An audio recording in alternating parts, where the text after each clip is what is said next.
tím a soupeřem už potkali, tak... Teď ale pozor na finskou akci, je to první gól. Rasmus Kumpulainen prostřelil Hrabala. Druhou střelou Finů v zápase, čas 6:13. Dostal se jednoduše až na střed hřiště. Jsem zvědavý na ten opakovaný záběr, protože tam to vypadalo velmi jednoduše. Zablokovaný, myslím, že to byl Čech, který se už nedostal. A Kumpulainen ten puk vytáhl velmi rychle. Byl nad vrcholkem kruhu a z té jízdy střílel do protisměru. Pro brankáře tohle není úplně jednoduché, on se musí dostat do pohybu, musí navázat. Velice snadno přišel o kotouč. A je tu další šance, Hrabal a je to 2:0. Hrabal ten puk propustil mezi betony a já se dívám na českou střídačku, kde už před zápasem trenéři snad debatovali o tom, že by měl nastoupit Jakub Vondraž a to střídání nastane právě teď. Protože Michal Hrabal tady ve Skandináviu odchytal výborný zápas proti Kanadě, ale od té doby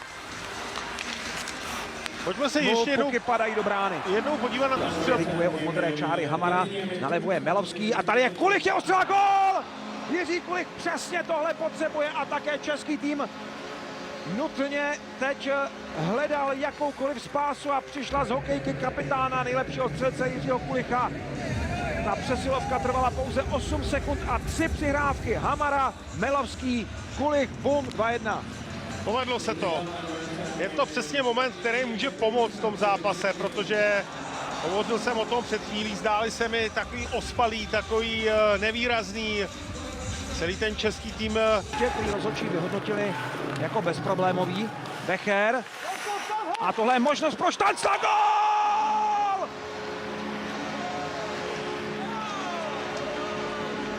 Tahle hala patří Jakubu Štanclovi.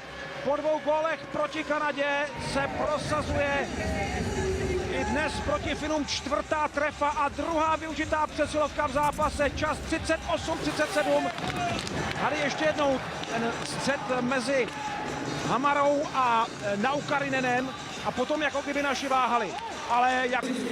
Takže jeho sbírka soupeřů je opravdu perfektní. Teď ale pozor, rychlá odpověď Finů. A je to zase o gól pro soupeře.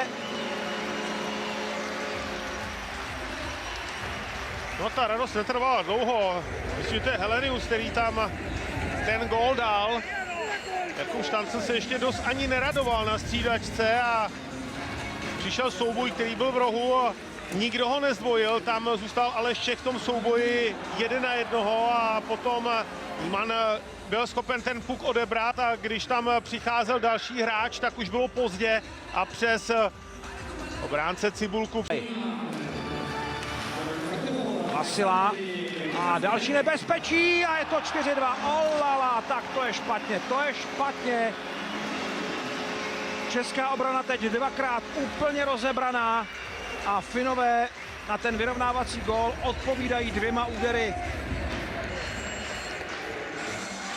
2 údery během krátké chvíle. Poté, co český tým srovnal na 2:2, tak přichází druhý gól. Ta otočka s pukem a držení puku tak, aby si hráč mohl odstoupit ještě ke všemu pravák, který to má ideální na to, aby mohl zakončovat. Ta nahrávající hráč se tam vůbec nepodívá. Je to ku štěstí. Vasila se dostal až před Vondraše a dává 5. gól. Čas 34:32. Finové využívají přesilovku.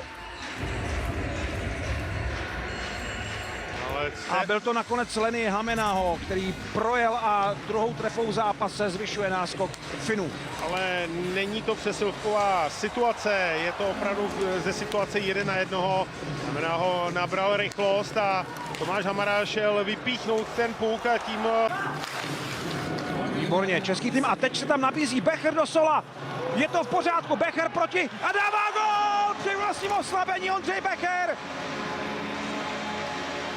Obratně zpracoval Štanclovu přihrávku a 55 sekund před koncem druhé třetiny ještě dává českému týmu naději v utkání o bronz. Finové okamžitě telefonují nahoru na video, protože bylo znát, že běží dolů k tomu. Zdálo se jim, že to je offsideová situace. My se podíváme na ten opakovaný záběr a Štanclovou přihrávku, ale zdálo se mi, že ta noha, ta, která si přitahovala puk Becherova, tak byla ještě ve střední pásmu, ale tady to uvidíme lépe. Ne, tohle není offside. Tohle vůbec Ještě není offside. vydranil proti Švýcarsku, jedna přesilovka a gol. Takže 100%. Kulichov za gol! Další Kulichovka vyletěla z pravé strany a zase bleskově využitá početní převaha. Za 12 sekund to zvládli borci a zase pálí Jiří Kulich 10. bod v turnaji. 6. branka a tohle už je kontakt ve skore. A znovu Hamara s Melovským. Ne, tak bude to Melovský, který si Hamara, trošku zvláštní přihrávka, ale prošla. Tady je Kulich, je ostřela, ještě tam vyrážka, gól! Gól! Gól! Je vyrovnáno! Minutu a 56 sekund před koncem. Česko srovnává skóre. Skvělá dorážka před brankou a máme tu novou situaci. Ondřej Becher a je jasné, co dneska musí do kalíšků v celém Česku.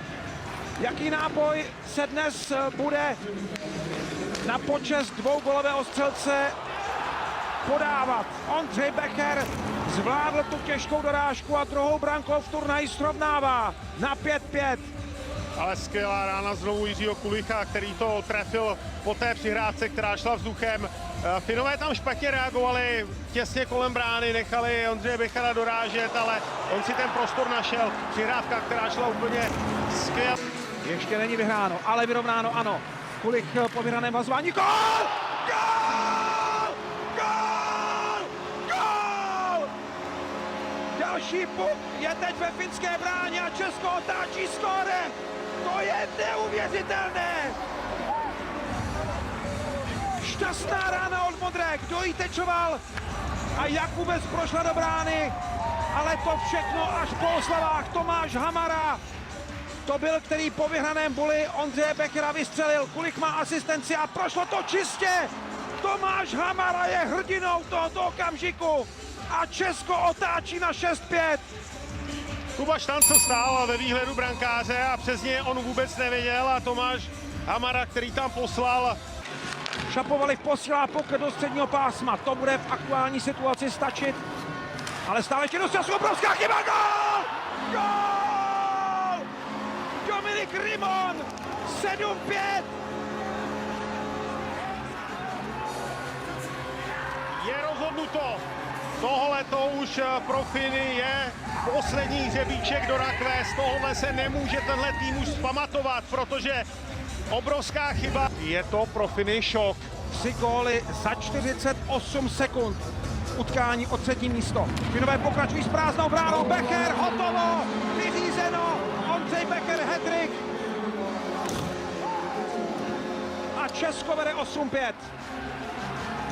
Či nemohou dočkat poslední sekundy a tahle radost propukla tak silně, jak silně český tým věřil v obrat. Ještě se tu vyřizují účty z toho dnešního velmi zvláštního utkání o 3. místo, ale trenéři už vůbec